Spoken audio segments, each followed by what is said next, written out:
Book of Job. It's a profound and very unique book in the Bible for lots of reasons. The story is set in a very obscure land that's far away from Israel, Uz. The main character, Job, he's not even an Israelite, and the author, who's anonymous, doesn't even set the story in any clear period of ancient history. This all seems intentional, though. It's like the author doesn't want us to be distracted by historical questions, but rather to focus simply on the story of Job and on the questions raised by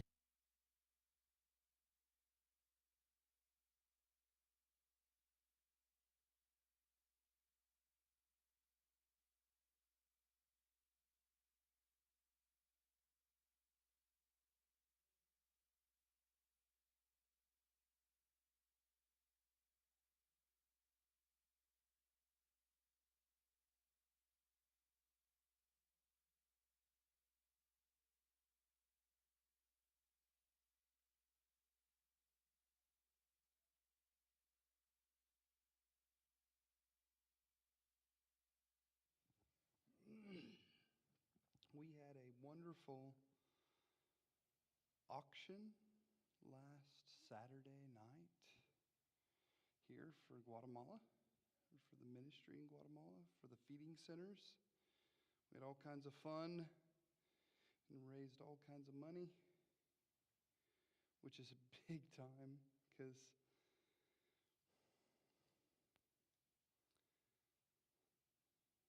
in August we went down with the board of the Buena Vista Ministerios, Danny and Kim's leadership board, and we were looking. He was going to take us to view all the different things in the ministry. And in perfect Danny Lopez fashion, he took us to a new feeding center that he had kind of, God had just basically made a way for him to get connected with them, which was really cool. And there were all these kids there that otherwise would not be being fed anything. And there were some missionaries that were on their way out of town. They were leaving Guatemala, and Danny had, of course, had gotten connected right kind of as these missionaries were going. And last year, the auction had raised enough money to kind of fill in their absence for the rest of the year. And then Danny just had this vision that his ministry needed to take over and needed to open it up. Instead of it being 3 days a week, needed to be 5 days a week. And there's like 100 kids coming to this feeding center. It's a big one. And for some reason, Danny likes to pick feeding centers that are up on the top of mountains that you have to hike up. So we hike up there and we're hanging out. And it's just beautiful. And the kids in the area are awesome and beautiful. And of course, they need the food. Otherwise, they're not going to get the right kind of nourishment or nourishment at all. And the conviction just starts to happen in your heart, you know. And I could feel it coming where, man, you know, the question's going to be asked, and can we do it? Can we raise that kind of money? Can it be done? Or, you know, perhaps does the ministry need to be looking at more than just one big feeding center fundraiser a year? And I don't know what got into me. Probably a whole lot of faith and trust in the awesome auction team that we have, all those things. But I remember like having a conversation with Danny while I was down there and said, "Hey, I think we can go ahead and open it. I think we can do it. I'm pretty sure we can do it." And he was like, "Well, what do you mean?" I was like, "I'm pretty sure we can do it. I think we can raise money." And then he was like, "What do you mean?" Well, let's see how we do at the auction this year, but I'm pretty sure that starting in December we'll be able to go 5 days a week there at El Hato. He's like, "Are you serious?" Yes. We have this awesome conversation, all those things. And I came back and I told our auction team, "Hey, how much we raised last year? We got to do better." Which is, that's what you want to hear, right? Because I'm like zero help to them at all for this auction. Zero help. I just cheer them on and think they're awesome. And they work really, really, really, really, really, really hard. Without them working that hard, there's just no way. But through their hard work, God made it happen. And there's definitely going to be 4 feeding centers going on in Guatemala. So it's big time. Big time. They did it. So that was Saturday. And then I got up at I didn't go to sleep. I think I slept for 35 minutes afterwards. By the time we left, I got home. I didn't pack for my trip, and I had a wedding to do on Sunday at 5 o'clock in the afternoon for my wife's cousin. And we flew to Texas, and we did a wedding, and it was so much fun and good. And then we went back to my wife's house, like her parents' house, and I slept until I don't know when on Monday, and woke up to cinnamon rolls and bacon that Grammy had cooked, and it was awesome. I think I ate that cinnamon roll at like 11:30 on Monday, morning, almost noon. It was awesome. So I've never been so tired in my entire life. And we spent a couple days, and then we flew back today, and here we are. We're at Wednesday night church. So, and we're starting our study on Job, which should be all kinds of fun. I'm really excited about it. Are y'all excited about it? When we start each week, well, first we need to start with prayer. So let's go to the Lord in prayer before we get too far along.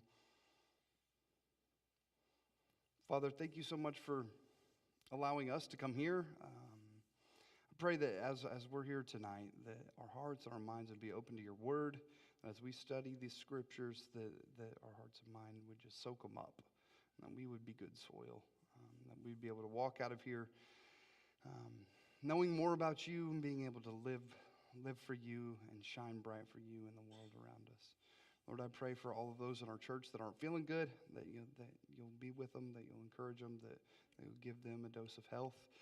Lord, I pray for Chelsea right now. I pray that you'll be with her, that you'll be with her family, you'll be with her grandma.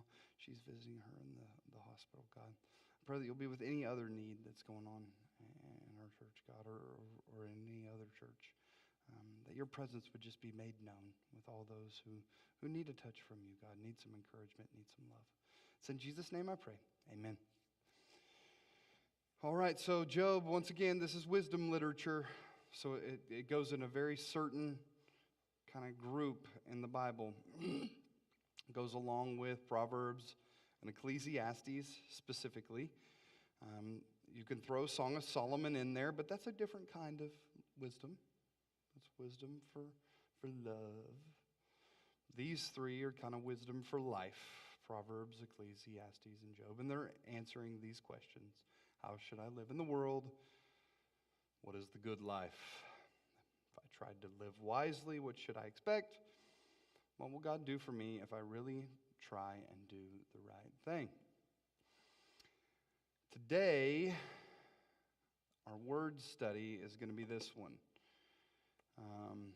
But before we go too far into that, I wanted to show you a quick video of kind of an overview of the book of Job that I think gives kind of a good 10,000-foot view. And it's just a few minutes long. And I'm going to bring it up, and then we'll watch it. We'll see if I can do all this on my screen. It's kind of cool that I can connect to these screens and all this stuff now. Isn't it fun?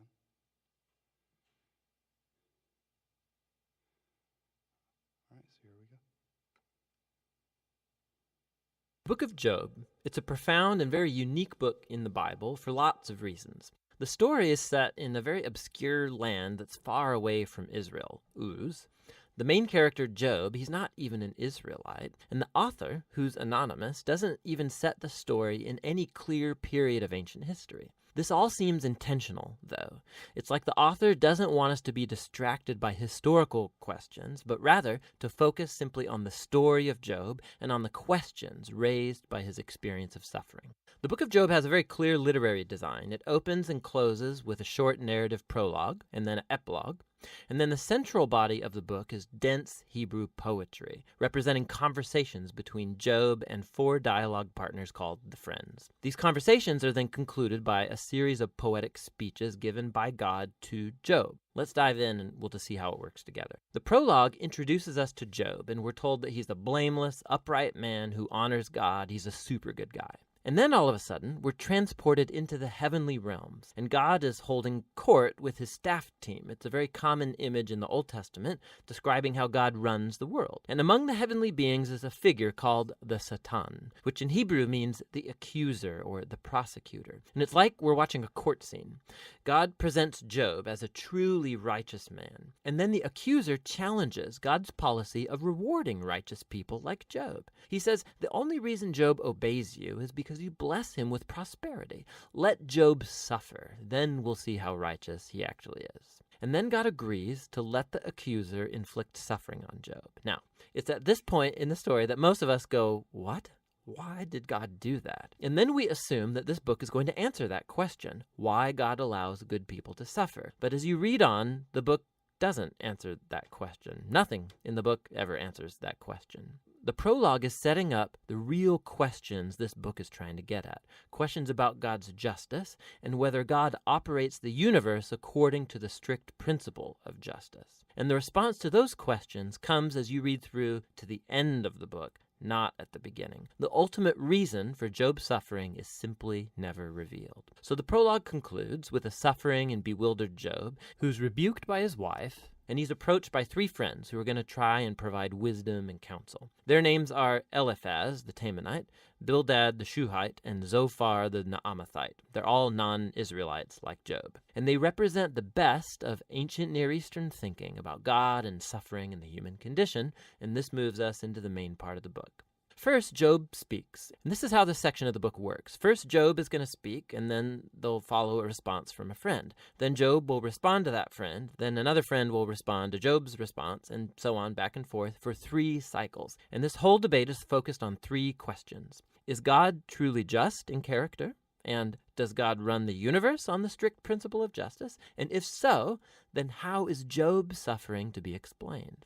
As we're going to see, Job and the friends, they're working from a huge assumption about what God's justice ought to look like in the world. Namely, that every single thing that happens in the universe should operate according to the strict principle of justice. So if you're a wise, good person and you honor God, good things will happen to you. God will reward you. But if you're evil and stupid and do sinful things, bad things will happen to you. God will punish you. Now, Job's constant argument throughout his speeches is this.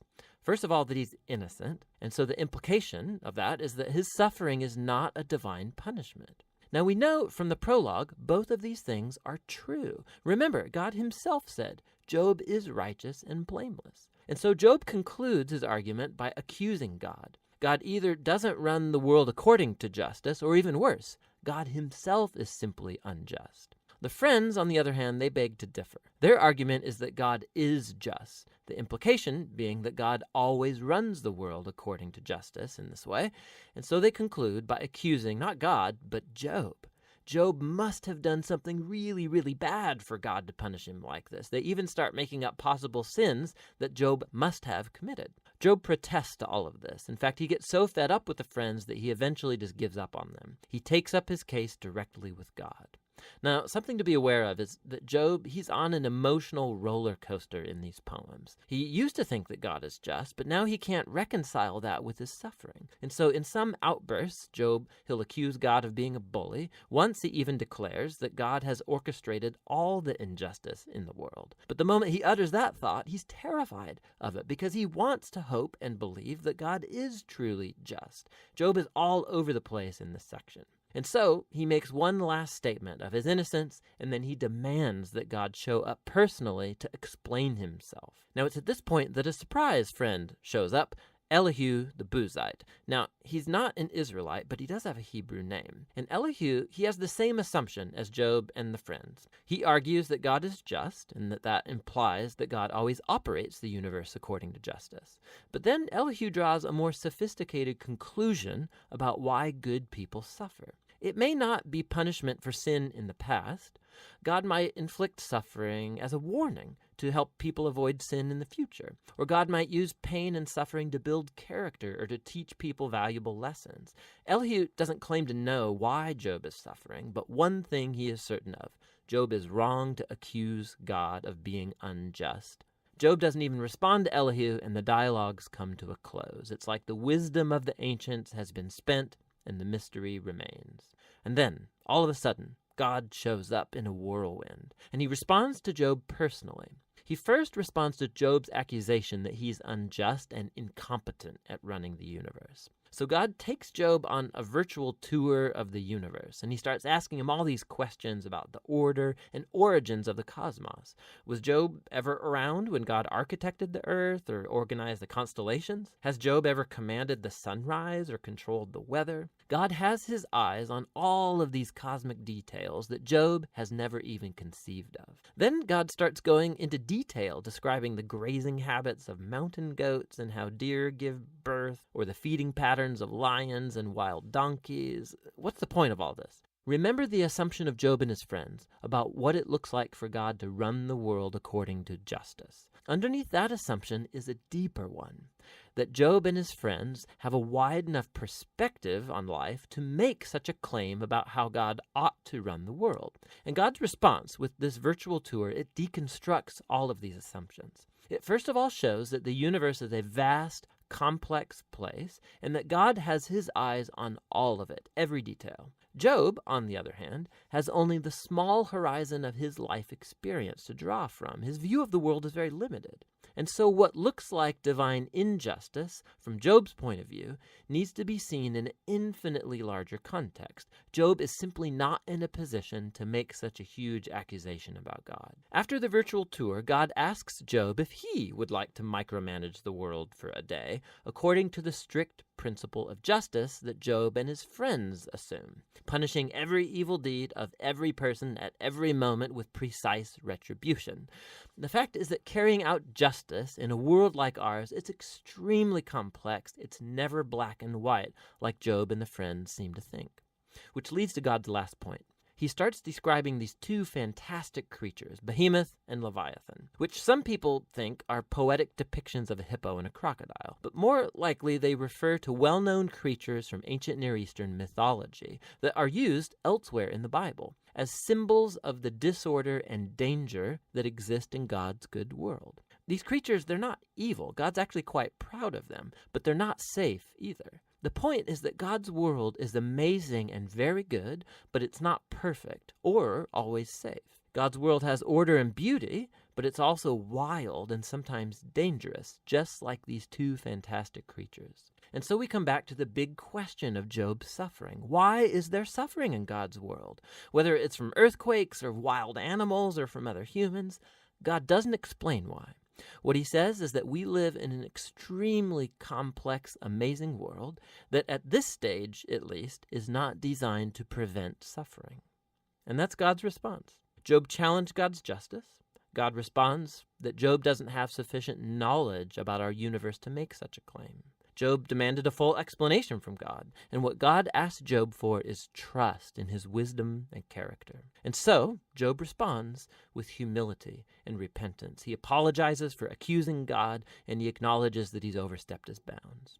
Then all of a sudden, the book concludes with a short epilogue. First, God says that the friends were wrong, that their ideas about God's justice were just too simple, not true to the complexity of the world or God's wisdom. And then God says that Job has spoken rightly about him. Now, this is surprising because it can't apply to everything Job said. I mean, we know Job drew hasty and wrong conclusions, but God still approves of Job's wrestling, how Job came honestly before God with all of his emotion and pain and simply wanted to talk to God himself. And God says that's the right way to process through all of this, through the struggle of prayer. The book concludes with Job having his health, his family, his wealth all restored, not as a reward for good behavior, but simply as a generous gift from God, and that's the end of the book. So the book of Job, it doesn't unlock the puzzle of why bad things happen to good people. Rather, it does invite us to trust God's wisdom when we do encounter suffering, rather than try and figure out the reasons for it. When we search for reasons, we tend to either simplify God like the friends, or like Job, accuse God, but based on limited evidence. And so the book is inviting us to honestly bring our pain and our grief to God, and to trust that God actually cares and that he knows what he's doing. And that's what the book of Job is all about.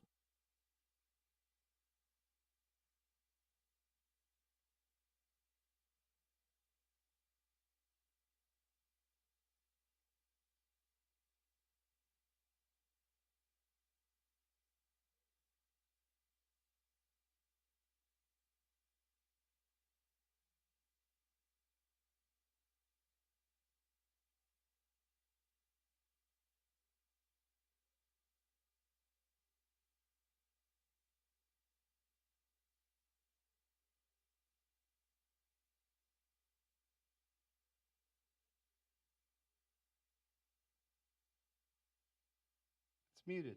Huh. The stuff's free. Those videos are. BibleProject.com. You can use it as much as you want.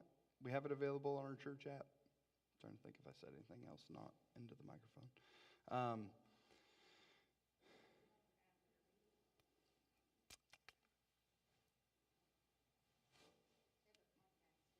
They have a podcast. Podcast is good. It's fun. I listen to the podcast a lot. I'm looking at our app to see where it is. It may be up at the top where you scroll. No? Under media. Okay. There you go.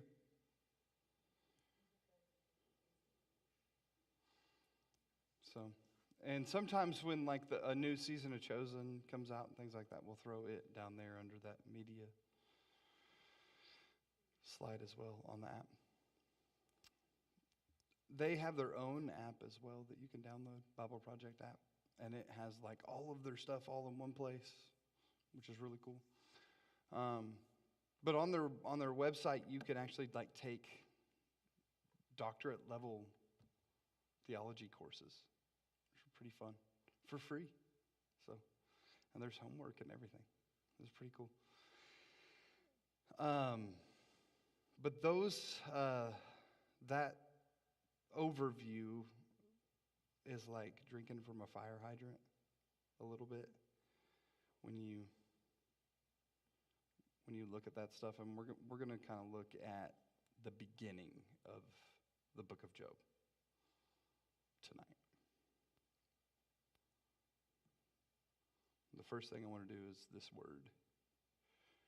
So, Job chapter 1, you're going to see this word pop up. It's Satan, Hasatan.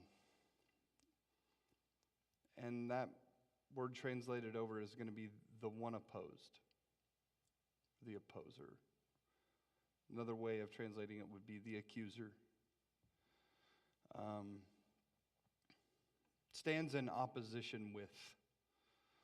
So, a lot of times through the Hebrew scriptures, this word would be the word that is used interchangeably with this being that seems to be the one who is ultimate, this great, evil being who is ultimately the all, like the super powerful, I guess not all powerful, but super powerful evil being that is like greatly opposed to God and the cosmos, i.e., the devil or Satan or whatever our thoughts are on that. And those two ideas kind of get mix-mashed a little bit because this is the opposer. That word is also used at places where the opposer is not necessarily an evil being. It can be a positive being as well. And in this story, the opposer's not necessarily like aggressively evil, but just kind of challenging God and some of his thoughts about this character, Job. And remember, this book is very, very, very, very old. In fact, most scholars believe it's the oldest of the books in the Bible.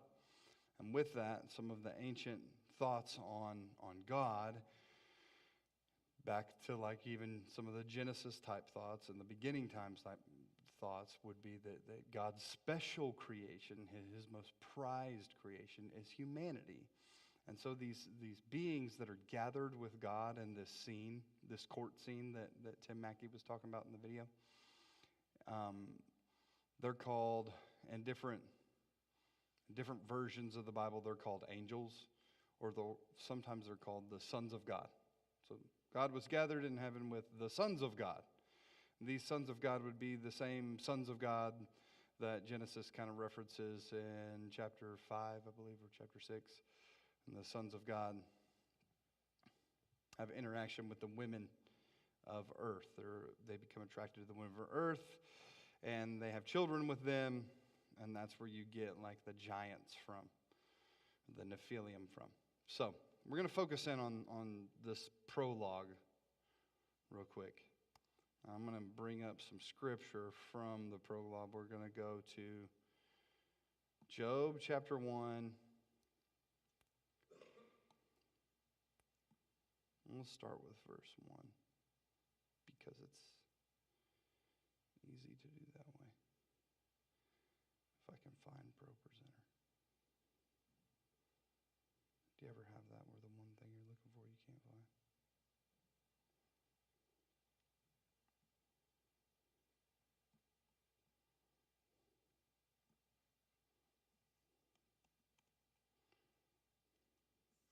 There it is.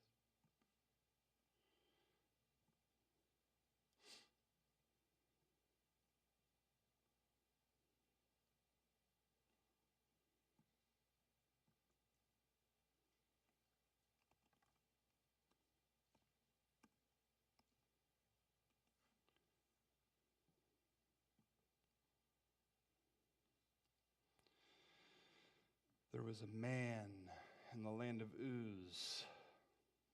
Do we know where Uz is?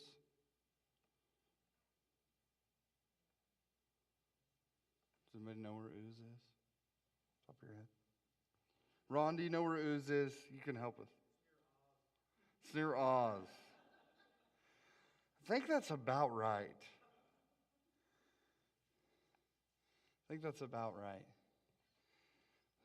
North of Iraq, way up is kind of the general idea, but very ancient. Man of the land of Uz, whose name was Job, and that man was blameless and upright, who feared God and turned away from evil. So this verse alone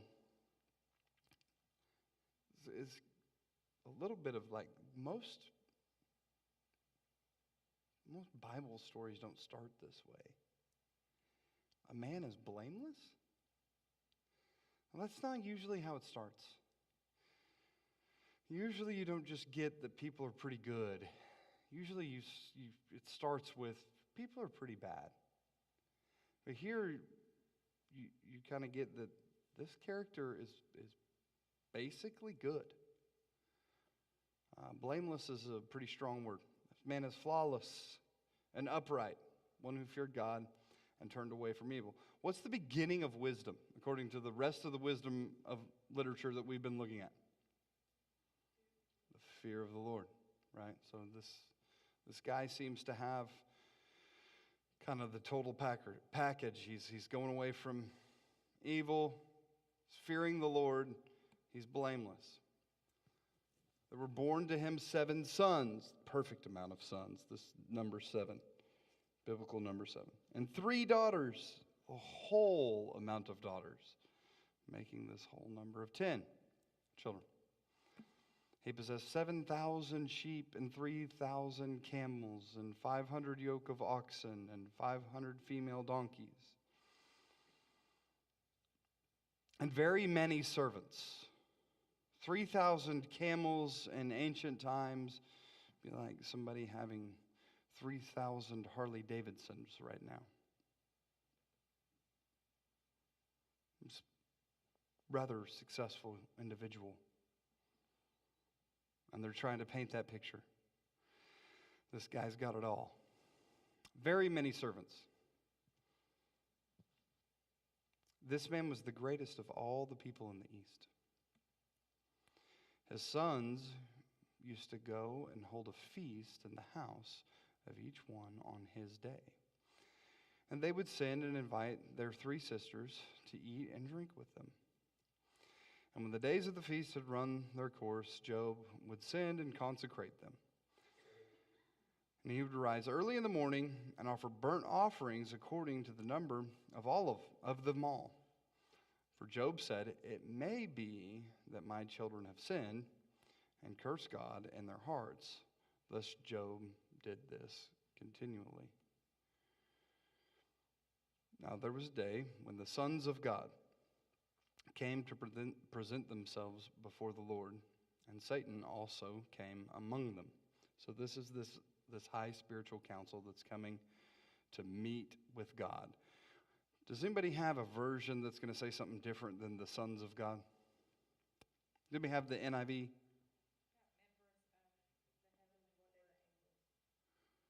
You got the angels, the heavenly angels, and what's yours say? Members of the heavenly court. What's that version? NLT? I like that. Members of the heavenly court might be like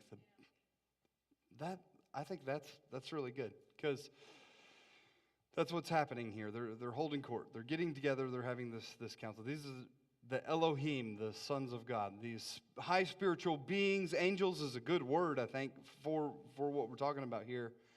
But then we have Hasatan. He's one of them, and he shows up. He comes along with them. The Lord, remember this is all caps, so this is Yahweh. The Lord said to Satan, "From where have you come?"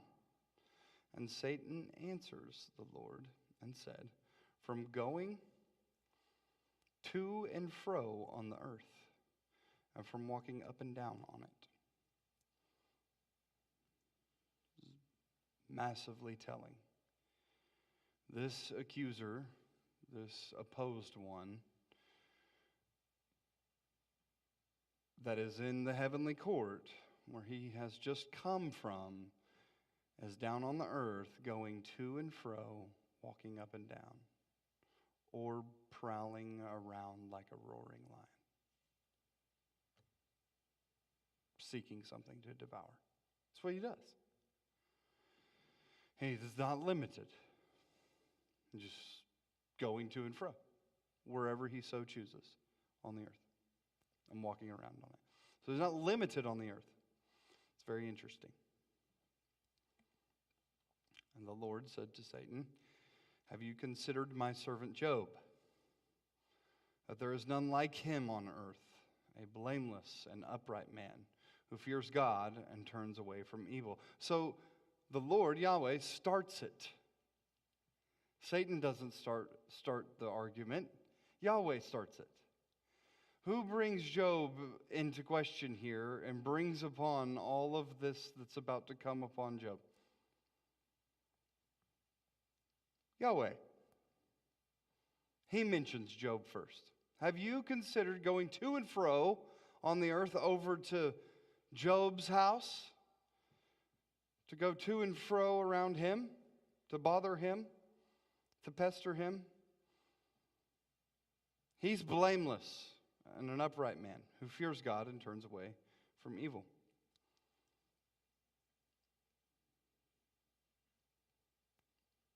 It's kind of a fun.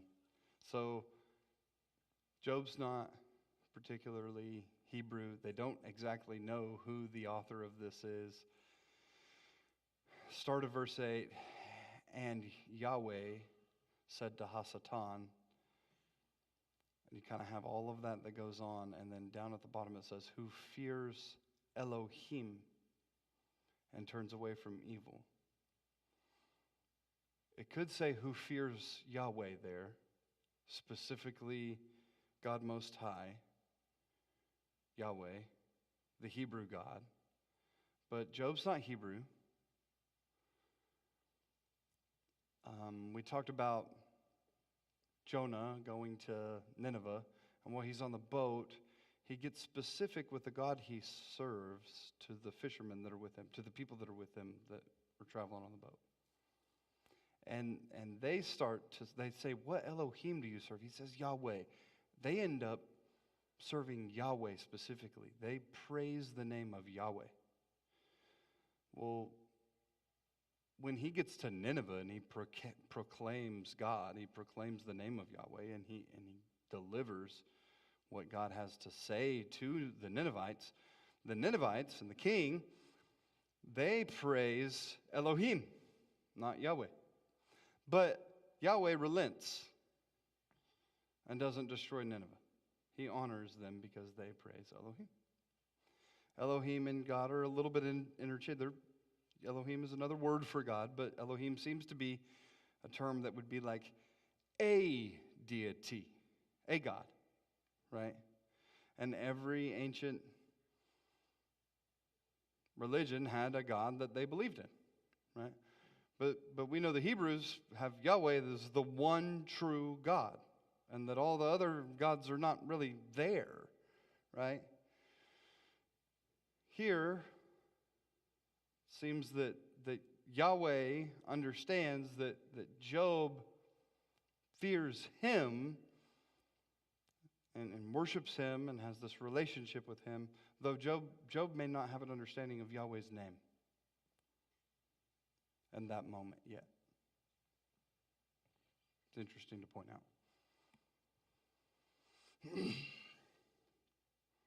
Then Satan answered Yahweh, said, does Job fear Elohim for no reason? Have you not put a hedge around him and his house and all that he has on every side? You have blessed the work of his hands, and his possessions have increased in the land. This sounds a little bit like the book of Proverbs, doesn't it? Job's righteous, he's blameless, he sacrifices, he honors you, so you bless him. You've put a hedge of protection around him.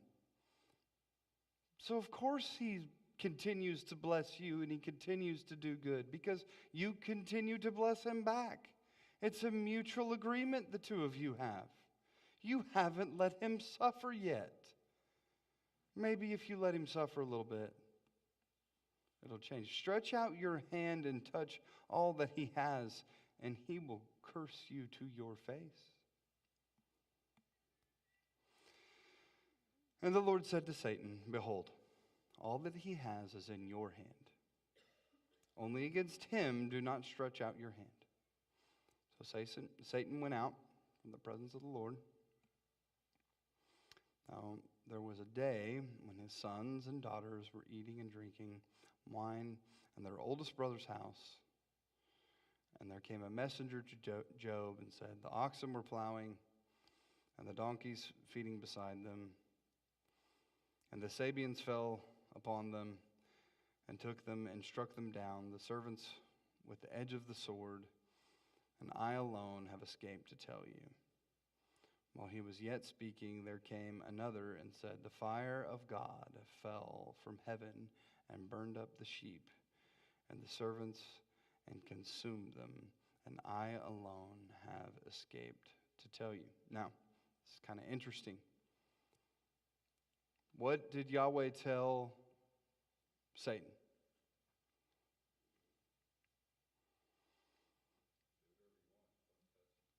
You do whatever you want. Did Yahweh say he would do it? He told Satan that Satan could do it. Okay?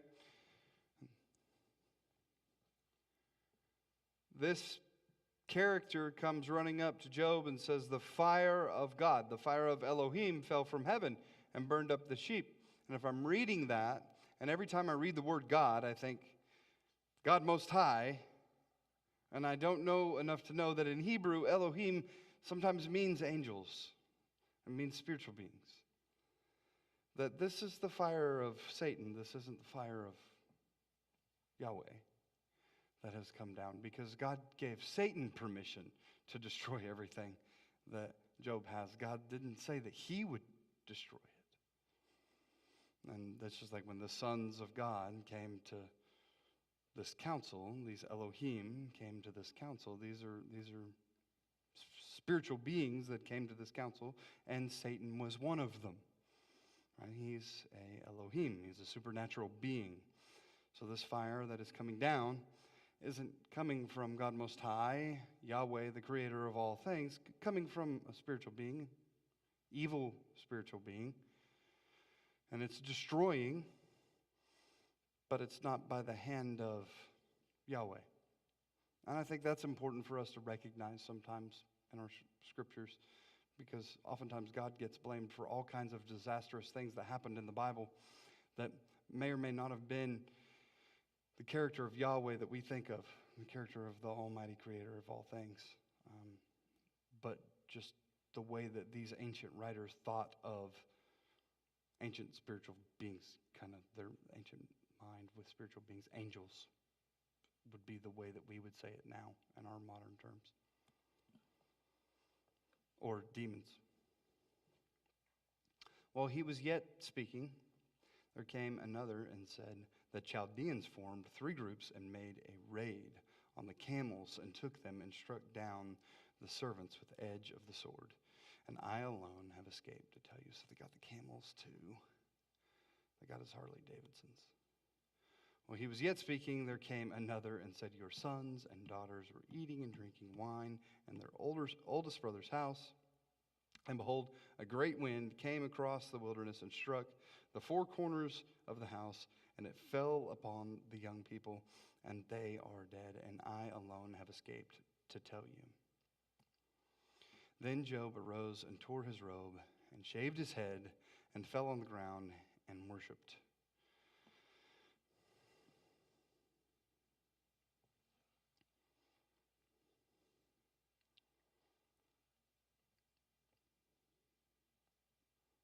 Isn't that a response?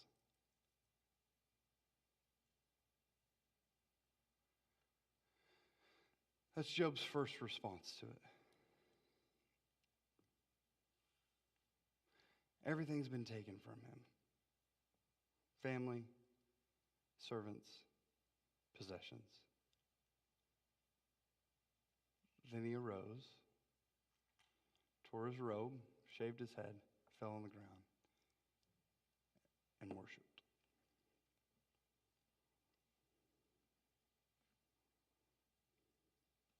And he said, naked I came from my mother's womb, and naked I shall return. The Lord gave, and the Lord has taken away. Blessed be the name of the Lord.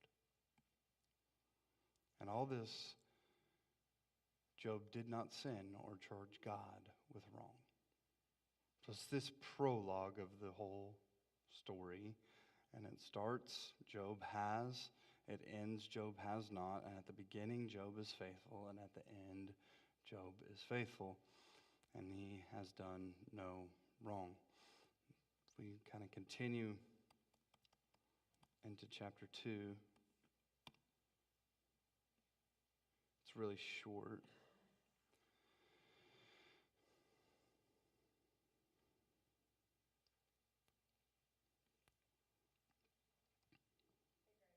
Yes.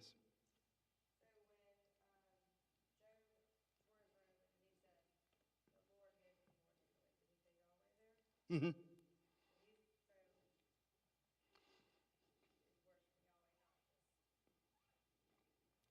Not just Elohim.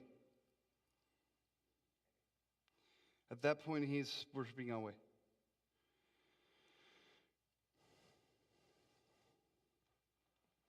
Or at least the author is writing the word Yahweh down instead of Elohim. Which when the word Elohim is written down, it doesn't mean that it's not Elohim. It's just, it doesn't mean that it's not Yahweh.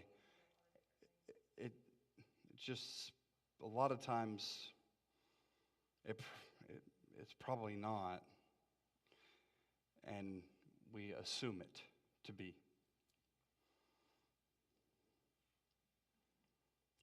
Because that word is oftentimes just translated directly over God. Instead of angels or angelic being or, supernatural one or whatever.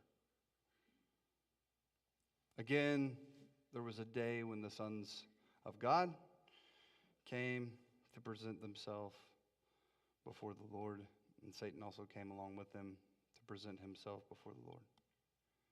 And the Lord said to Satan, "From where have you come?" Satan answered the Lord and said, "From going to and fro on the earth, and from walking up and down on it."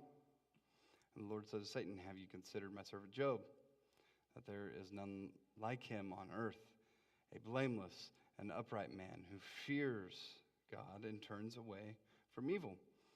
He still holds fast his integrity, although you incited me against him to destroy him without reason."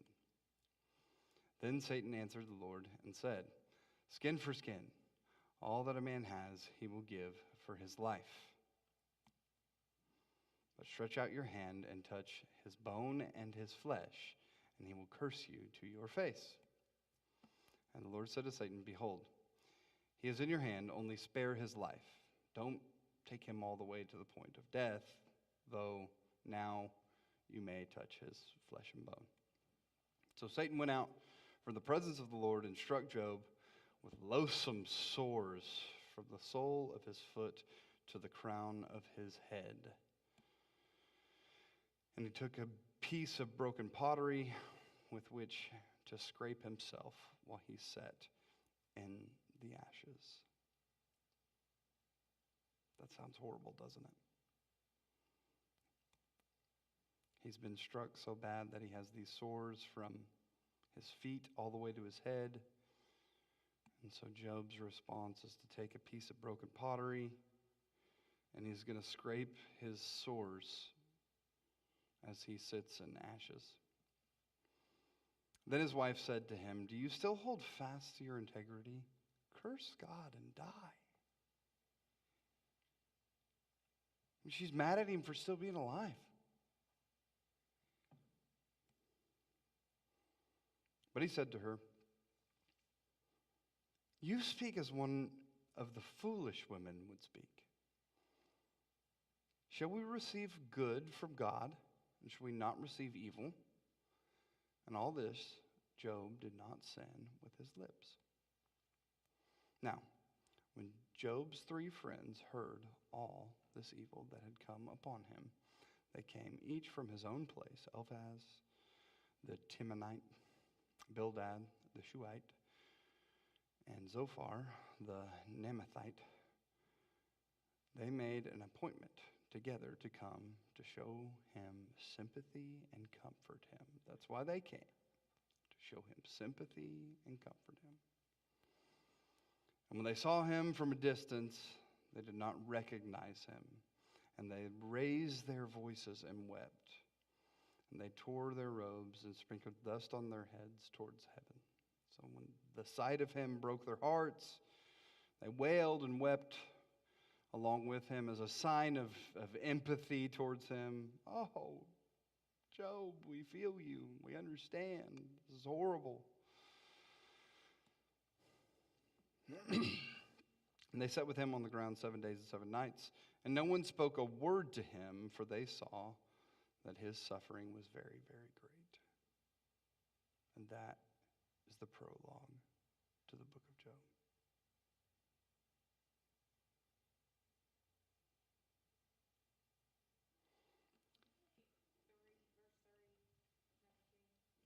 Mm-hmm.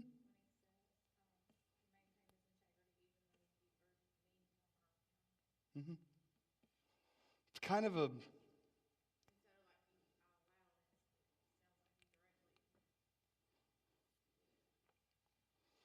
Yeah. And I think that the statement that is made here is true. He still holds fast his integrity, although you incited me against him to destroy him without reason.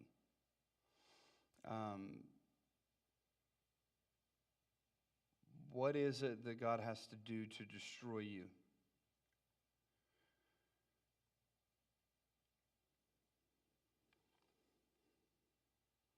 What was it that was preventing the destruction of Job prior to this moment, according to Satan? God's presence, right? The hedge of protection. Satan says, you're protecting him. You've put up a hedge of protection around him. You're present with him. I can't mess with him. You won't let me. So what does God have to do to destroy you? Leave.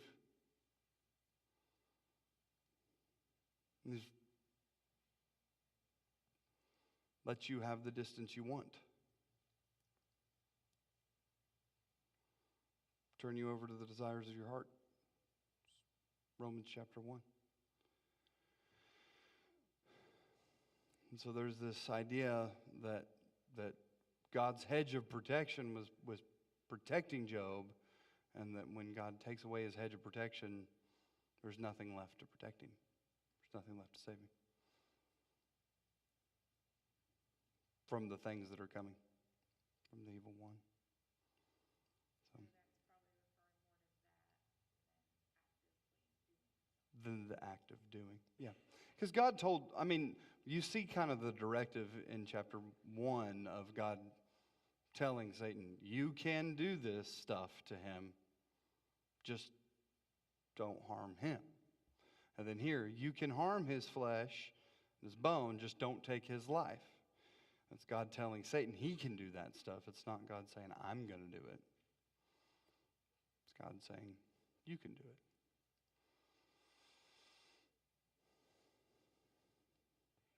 So it would be against God's nature to take a righteous man, and it would be against God's wishes and nature for there to be a righteous person, and for him to just like willy-nilly remove his hedge of protection from them as kind of part of this whole story.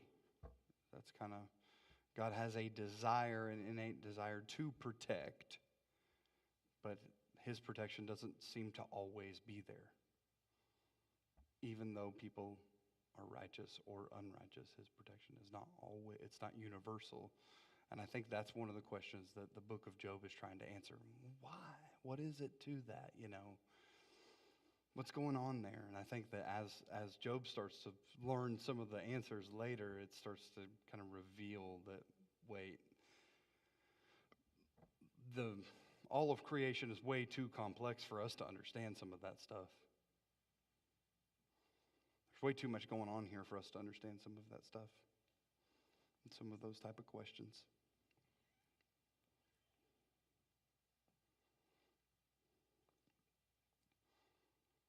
I think that thought that he wrote out with like the parallels where the creation is a good creation, but it's not a safe creation.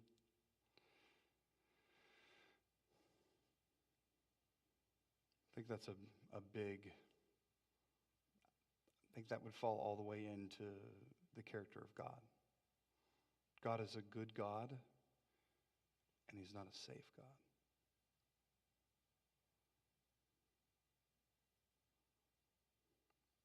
He's a God to be feared and respected 100%. All the way good. All the way good. But doesn't necessarily mean that he's, safe. That's Lion and the Witch in the Wardrobe. Little Lucy's talking to Tumnus about Aslan. And she sees Aslan and she's terrified. He's a big giant lion. And is he good? And Tumnus, yes. He's just not safe. Oh. Yeah. Absolutely. Absolutely. Or, Jenny Finch. She's a great pitcher. Good. She ain't safe. Right? Nolan Ryan.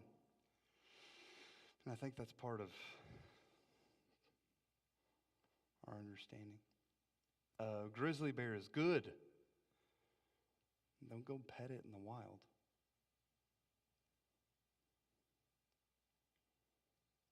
You wilderness explorers. You're a wilderness explorer. Don't go pet it in the wild. Hey, there we go. Is Blake in here? No. Go pet a grizzly bear. Any other thoughts or questions? I like the way that this book sets up. It's different kind of wisdom literature. There's a lot of narrative to this one.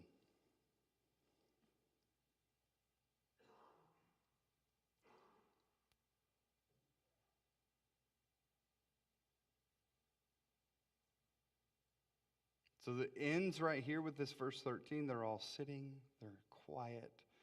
The friends haven't spoken yet. And then the friends are going to start to speak. They're going to open up their mouth. And we'll kind of see what they have to say and what they're trying to convince Job of. The thoughts they're trying to implant in Job's mind starting next week. So come back and we'll talk about that. We'll see you then. Or we'll see you on Sunday. Have a good week.